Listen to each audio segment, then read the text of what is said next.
Your Excellency, distinguished guests all, good day. Whether historically in the contemporary sense, or even as we look towards the future, the value of Africa and her people is unquestioned. It has always been at the center of the world's gaze. But to what end, and to whose benefit? Those answers we know.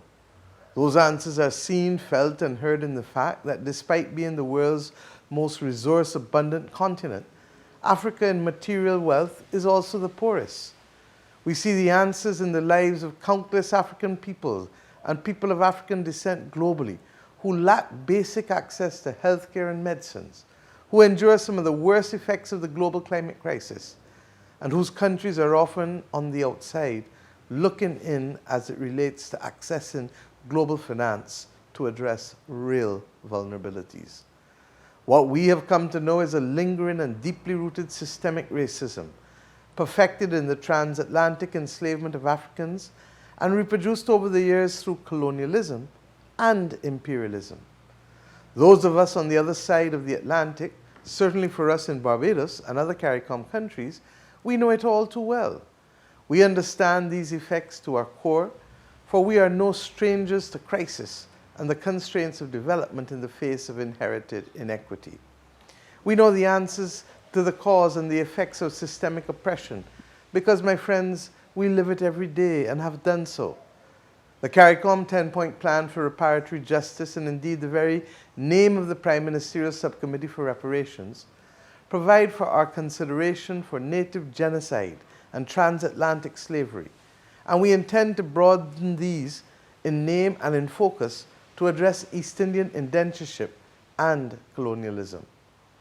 Africa's intention to combine its efforts with the Caribbean's in this quest for reparatory justice is therefore timely, appropriate, and a much welcome development.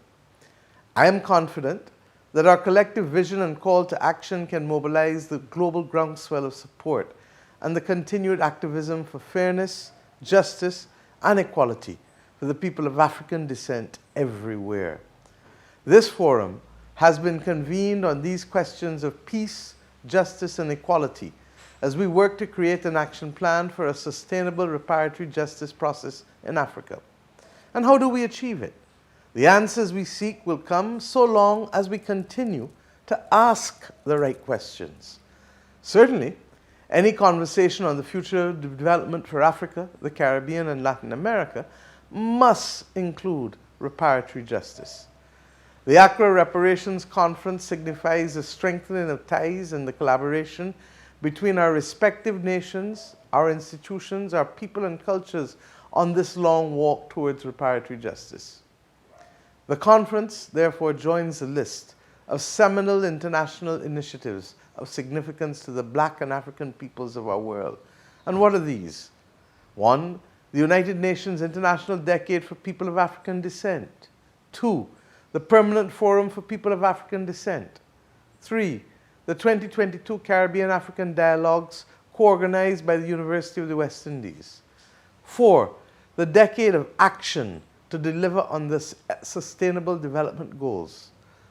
5. The Caribbean Communities Reparatory Justice Initiative that was launched in 2013. And 6. The African Union Study Tour on Reparations and Healing to the Caribbean, which was hosted by my own country, Barbados, in July of this year. Each initiative, my friends, building on the work of the other and doing its part to reconstruct a global society that functions, yes, to the benefit of all, ALL. The common thread leading us to this moment is the recognition that inequality remains the greatest enemy of progress and development. And until we accept that global problems such as reparations require globally coordinated responses grounded in strong global moral leadership, we will be victims of change rather than leaders of transformation. Accountability must therefore play a key role in the solutions applied in today's world. It is against this background of that impulse towards equality and accountability, harnessing that determination to redress imbalances and inequalities, and to ensure that our nations and our people are not left behind, that all of the partners assembled here must resolve to redouble our efforts and to work collaboratively with each other. Over the next few days, the conference will focus on building a united front and strengthening collaboration among African nations, the African diaspora, civil society organizations, policymakers, and other key stakeholders to advance the cause of justice and reparations. The development of Africa must be defined in its own interests and image. But however, we know that the burden of the reversal of centuries of systemic oppression is not Africa's alone to bear. It is for this reason that I wholeheartedly welcome the establishment of an African Committee of Experts on Reparations as one of the most critical outcomes of this conference. Its mandate to aid in the development of a common African position on reparations and to implement the action plan for a sustainable reparatory justice process is critical to the success of the global reparations movement that we seek.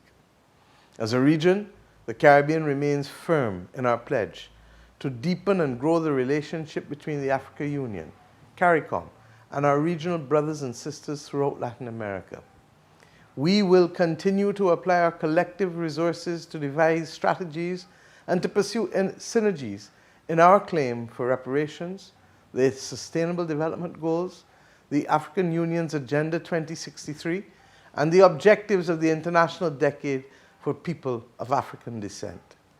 As we continue this journey, I want us to remember that the questions we ask of ourselves are equally as important to those that we ask of the rest of the world.